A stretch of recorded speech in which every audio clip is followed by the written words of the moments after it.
Welcome to the Human Capital Innovations Podcast, your go-to source for personal, professional, and organizational growth and development. We hope you tune in often for all things people management, organizational development and change, organizational leadership, and social impact related. Maximize your personal and organizational potential with Human Capital Innovations Podcast.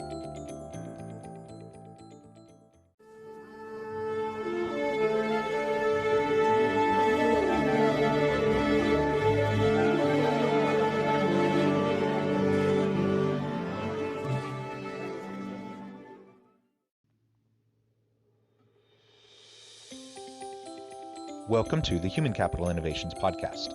In this HBR Minute HCI podcast episode, I explore the recent HBR video, Leadership Takes Humility.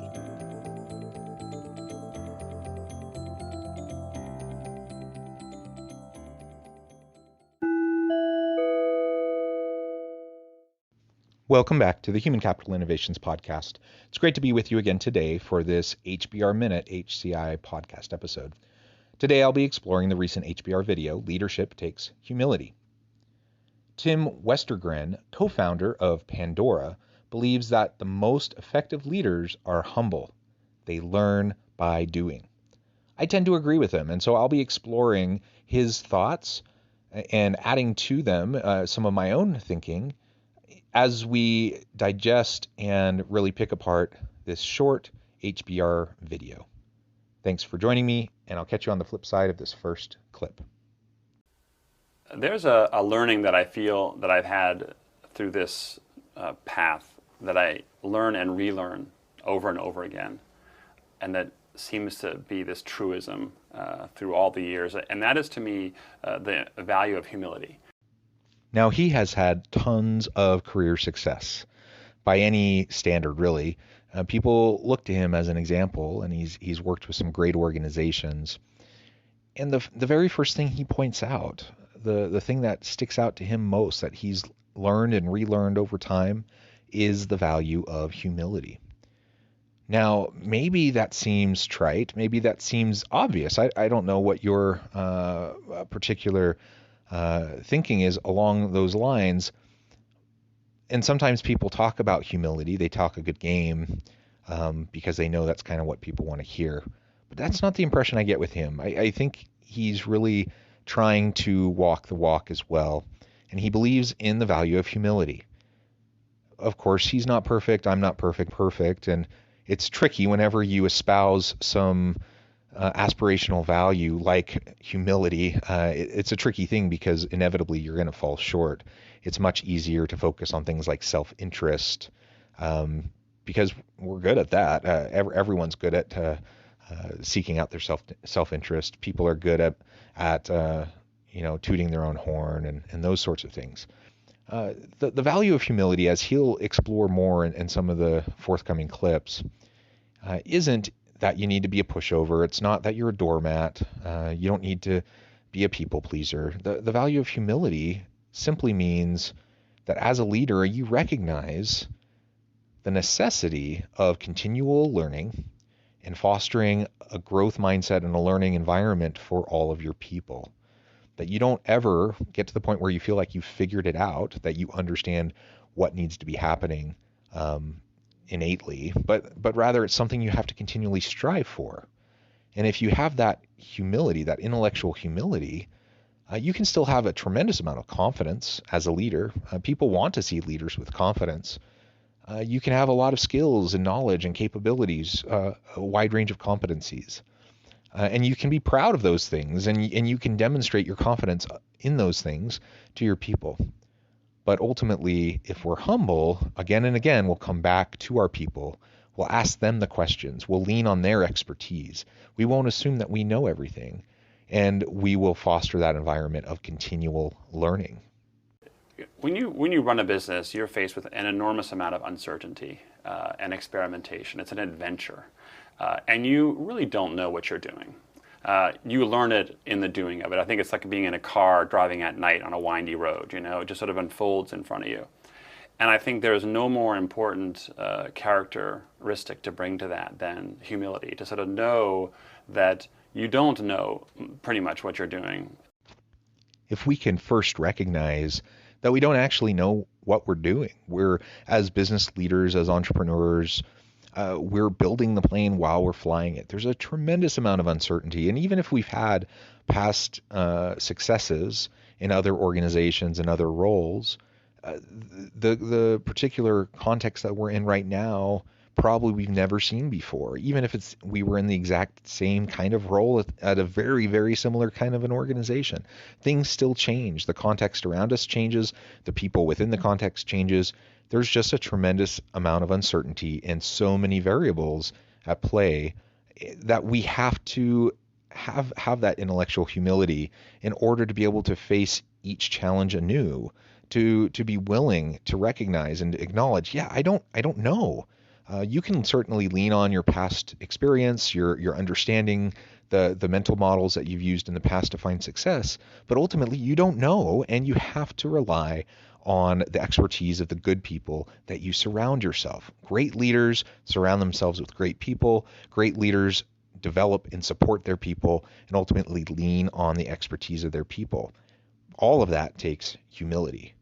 And no question about it, many people rise to the level of power, prestige, and high leadership roles and executive roles, but they've never learned this one truism.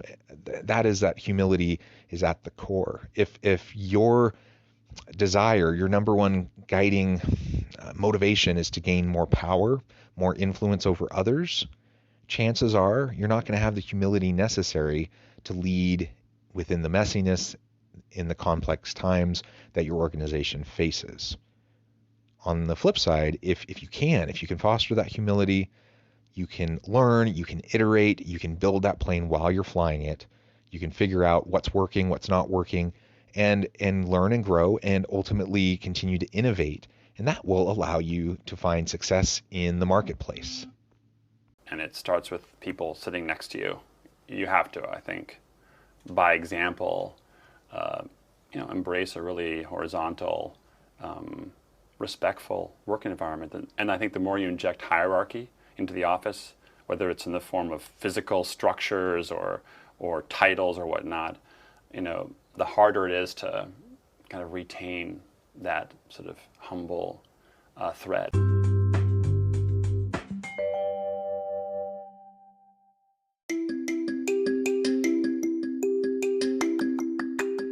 I'm excited to announce the publication of my new book from HCI Press, Bluer Than Indigo Leadership: The Journey of Becoming a Truly Remarkable Leader. Early in my adult life, I learned about an Asian proverb that translates as bluer than indigo. If you think about the color indigo, it is a brilliant, deep, and vibrant blue, what some would call the bluest of blues. To have something that is bluer than indigo is rare and truly remarkable. Contrary to popular myth, there is no one-size-fits-all or cookie-cutter approach to effective leadership. There's no silver bullet, no secret sauce, no go-to model that will solve all of our problems.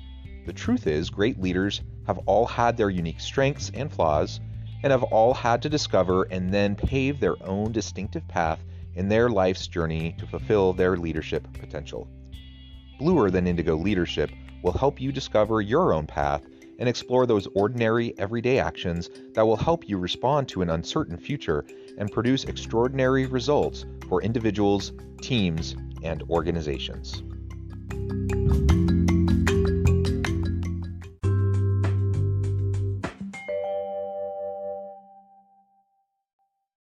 It absolutely starts with your people. You model the behavior, you model the attitude, you model the humility for the people around you, and how you respond and act to them, and the humility that you demonstrate will trickle down to them, and they'll be able to see it, and you're giving them permission to also act with humility around their people. Ultimately, every organization has some sort of a hierarchy, but to the extent that you can break that hierarchy down, you can flatten it, or at least create a cooperative work environment where people look past the formal hierarchy and look more towards the relationship building that needs to occur in order for people to work well together. get past the titles, get past the reporting lines, and just what makes sense for this project, for this initiative, what makes sense for what we're trying to create for the customer or for our business partner.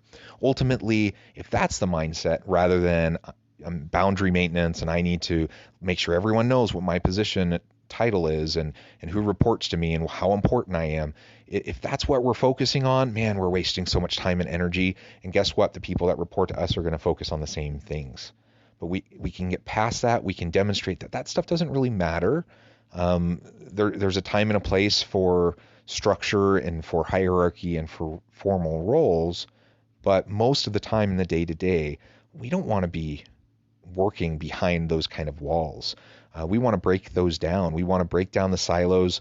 We want to demonstrate repeatedly to our people that we see ourselves as one of them, and that we value them, that we're going to work to develop them and to empower them, and we expect them to do the same with their people.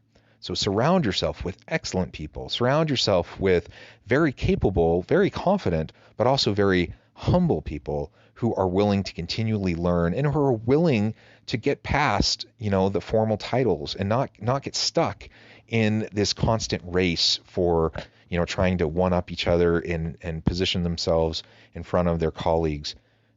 That kind of competitive environment, to a certain extent, can provide some motivation, but for the most part, it just becomes dysfunctional, and people have undermining behaviors that ultimately can really hurt the team and the team's performance and certainly the innovation. So let's focus on the most important things, and that is working together, collaborating, cooperating, and ultimately collectively, we're going to be able to come up with greater solutions than we could ever come up with ourselves. And that starts with humility. And I really do think that people are very, very motivated by leaders who they view as humble. I think it's an inspiring attribute. You want to work for someone like that, and more importantly, you model that for people that work for you. So if you do that as a leader, you build humble leaders who then, in turn, I think, build motivated teams. And that's different from confidence and aggression, being aggressive and ambitious. Those are perfectly symbiotic. But I think underneath that all, if you retain humility, you have a good shot at it. Again, it's not equating humility with being a doormat, being a pushover, being a yes man, a people pleaser. Being humble brings with it, I believe, a confident calm, a self-assurance. I don't need to puff out my chest. I don't need to spread my feathers to make myself look good in front of other people. I can just let my behavior, my results speak for themselves. And ultimately, that becomes my focus, is how do I perform and how do I help the people around me perform?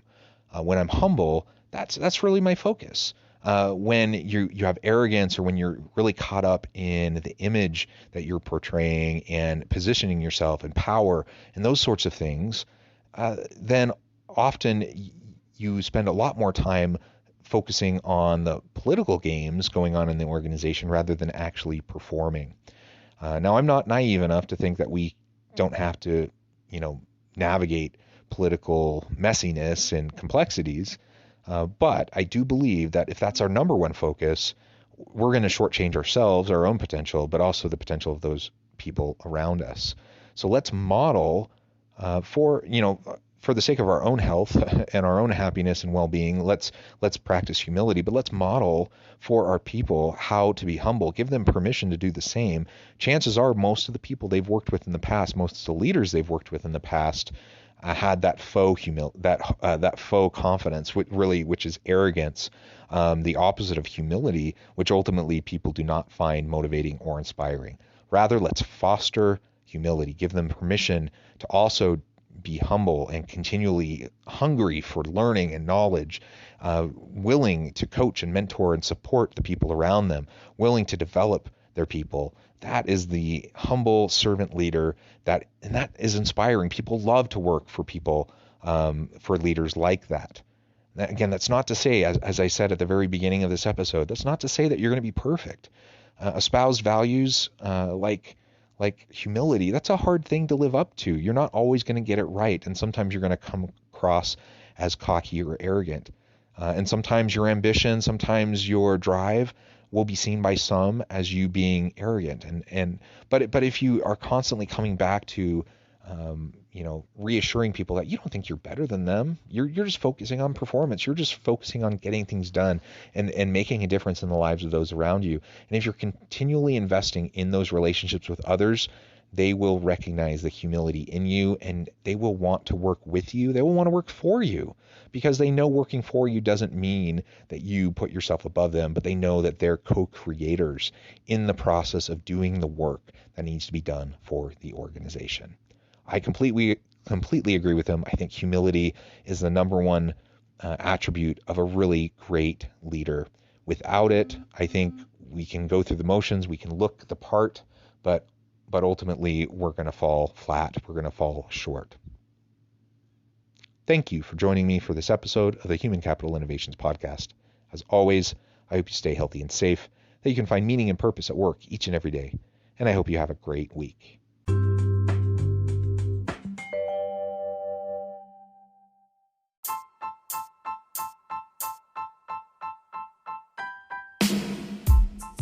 The alchemy of truly remarkable leadership.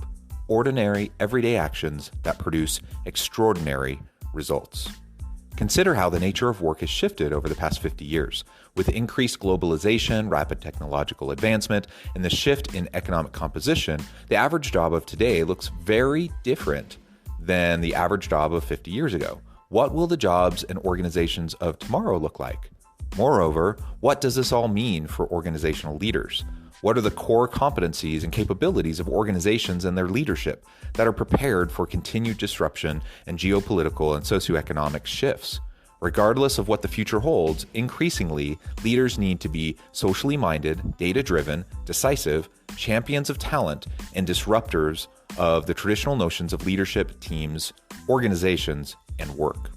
The alchemy of truly remarkable leadership will help you to explore your own leadership competencies and capabilities and consider ways to apply and implement them into your workplace and personal life.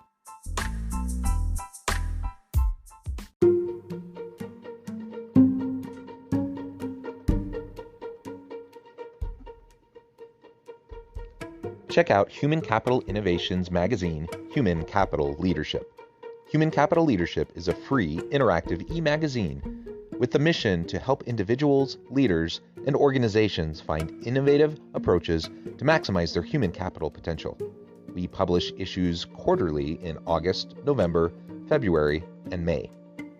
Take a look at the latest issue and let us know what you think.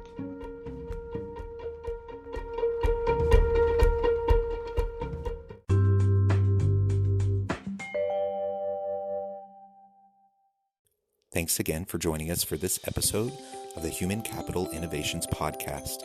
I hope you stay healthy and safe and that you have a great week.